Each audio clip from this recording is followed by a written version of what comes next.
Que alegria estar com você de novo aqui no nosso canal Classe de Professores para começar um novo trimestre, uma nova lição, um novo tema.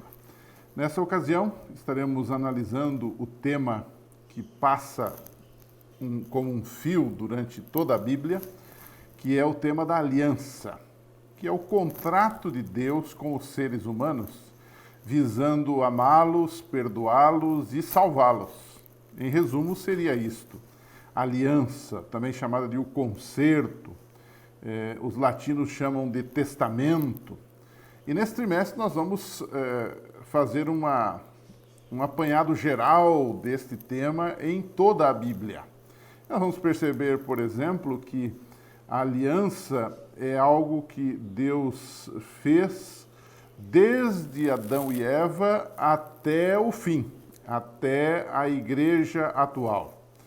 Nós vamos perceber que o desejo de Deus sempre foi salvar. E do ponto de vista de Deus, só existe uma aliança.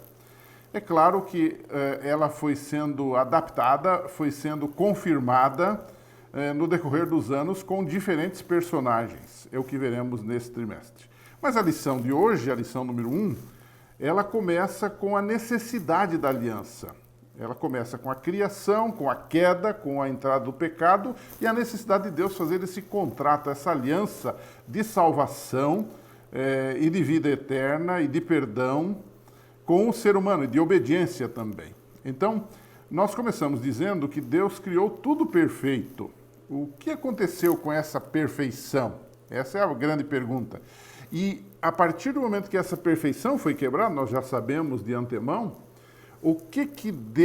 qual foi o plano de Deus para reverter este quadro? E aí entra o contexto da aliança, né? Então, o primeiro tópico desta semana seria o que aconteceu. Nós já falamos disso, Gênesis 1, verso 1 diz que Deus criou todas as coisas. No princípio criou Deus todas as coisas, os céus, a terra e tudo que neles há. A criação, amigos e irmãos, ela responde a perguntas fundamentais do ser humano. Quando nós estudamos, quando nós cremos, quando nós entendemos a criação de Deus no livro de Gênesis, nós respondemos algumas perguntas que muita gente se debate filosoficamente, existencialmente e praticamente com elas. Como chegamos aqui? De onde a gente veio? Essa é uma boa pergunta. A segunda pergunta é tão importante quanto a primeira. Por que estamos aqui? Há muita gente que não vive, vegeta, né? Então ele não sabe exatamente por que está aqui. E, portanto, a sua vida acaba perdendo sentido, perdendo significado. Bem, mas além disso, nós temos uma terceira pergunta. O fato de nós chegarmos aqui, o que isto afeta esta vida e uma possível vida futura? Pois o Gênesis, linkado ao Apocalipse, linkado a toda a Bíblia, responde a estas perguntas. Como chegamos aqui, por que estamos aqui e o que vai acontecer depois de tudo isso aqui. Esta é a grande questão que se levanta, né? Então, a Bíblia começa dizendo que nós fomos, para falar das nossas origens, para responder à pergunta das origens, nós fomos criados à imagem de Deus. Isso não quer dizer que nós somos Deus. Isso quer dizer que nós somos seres diferenciados na criação e a nós é dada a possibilidade de pensar, de raciocinar, de agir e de adorar a esse Deus também. Os animais não conseguem fazer isto. As plantas não conseguem fazer isto de forma racional. Nós podemos. Então, o homem foi criado à imagem de Deus. Nós somos diferenciados, Gênesis 1, 27. É interessante também que nessa criação, Deus criou homem e mulher, né? O texto chega a dizer que Deus criou os dois à sua própria imagem. Isso quer dizer que um não é maior ou melhor do que o outro. Aqui é uma igualdade de gênero, digamos assim, né? Deus, ele também criou esse ser humano não como um ser autômato, como um ser parado, estático, mas Deus interagia com esse ser humano lá no Jardim do Éden, num relacionamento saudável, né? Deus, inclusive, instruiu sobre o que iria acontecer, sobre como eles deviam viver, sobre como eles deveriam comer, enfim, a vida era uma vida interativa, social, perfeita, sem pecado, né? O texto também diz que Deus ele abençoou esse casal e disse que eles deveriam gerar outros seres. Gênesis 1, 28 a 30. Né? Então, em resumo, tudo era perfeito, tudo era muito bom, Gênesis 1, 31. No entanto, Deus também fez uma prova de obediência e uma prova de exercício do livre-arbítrio.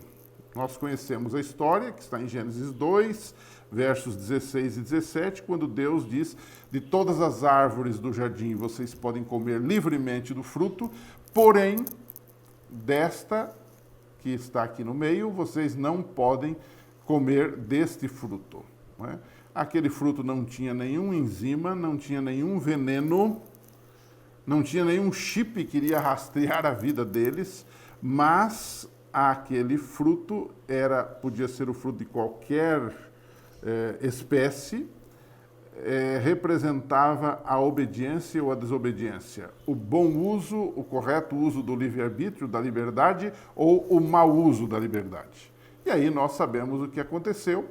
Instigada por Satanás, pela serpente, aconteceu o que nós não gostaríamos que acontecesse, mas Satanás contornou as defesas naturais de Eva, tentando-a, né? Eva caiu, Adão caiu igualmente, e então aconteceu aquilo que todos nós sabemos, que o pecado entrou, desfigurou, matou, corrompeu toda a criação de Deus, de tal forma que já na época do dilúvio, alguns anos depois, tudo o que os homens faziam era só mal continuamente. Não é? Então, este é o quadro, o que aconteceu. Daí surge a necessidade de Deus colocar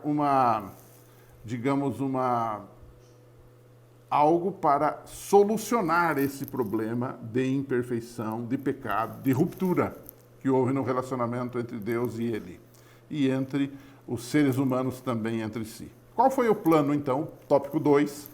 Qual foi o plano para reverter esse quadro? Bom, com a entrada do pecado, Deus já tinha um plano de salvação. É bom que a gente refrise isso. Apocalipse 13:8 diz que Cristo é o Cordeiro morto desde a fundação do mundo. Então, Deus não foi pego de surpresa. Na sua onisciência, ele já sabia. Ele não queria, ele não determinava a vontade de Deus. O fato de Deus saber não quer dizer que ele determina o mal, determina o pecado, ele se alegra com o pecado, não. Mas o fato de ser Deus, ele não é pego de surpresa, e então começa o processo, onde Deus vai em busca do ser humano. O famoso texto de Gênesis 3:9, Deus pergunta a Adão: onde estás? Não no sentido geográfico, que Deus sabia, mas no sentido moral, no sentido espiritual. Adão estava escondido, achava que poderia se esconder de Deus, com vergonha por causa do pecado. E logo em Gênesis 3:15, Deus já providencia um plano para salvar o ser humano e pagar o pecado. Ele fala do descendente da mulher que vai pisar na cabeça da serpente, quer dizer, é uma profecia muito conhecida nossa. E aí é que surge o que nós hoje chamamos de aliança entre Deus e o homem. Deus procurando o homem, Deus estabelecendo um contrato para salvá-lo. Olha que coisa maravilhosa. A aliança é a maior demonstração do amor, do perdão, da graça de Deus. Então, a aliança é um contrato que une duas partes. É claro que sobre isso nós vamos estudar durante todo o nosso trimestre. E aí você vai poder entender melhor esse assunto da aliança ou do concerto entre Deus e o homem, esse contrato de salvação entre Deus e o homem. E você vai perceber que a aliança é algo abrangente. A aliança se fala em toda a Bíblia, em todos os contextos, não é? Só para a gente concluir, então, a lição de hoje, eu vou deixar uma perguntinha, como sempre, como de costume, como é praxe aqui, para você pensar um pouquinho sobre ela com os seus alunos, conversar, dialogar um pouquinho, né?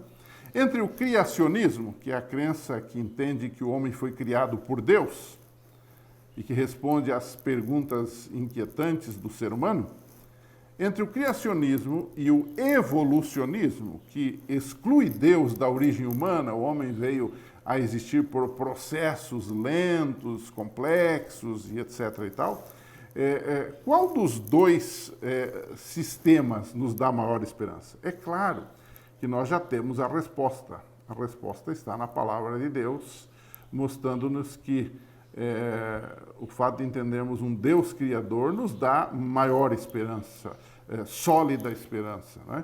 Mas valeria a pena a gente bater um papo com os alunos, porque muitas vezes as pessoas nem param para pensar nesses assuntos. A vida é tão corrida, tão agitada, e no sábado de manhã é esse tempo ali de 30, 40 minutos que nós temos com a lição para conversar com eles sobre isso, para as pessoas falarem da sua experiência pessoal, do seu testemunho, darem suas opiniões. Isso é muito saudável dentro desse ambiente da escola sabatina.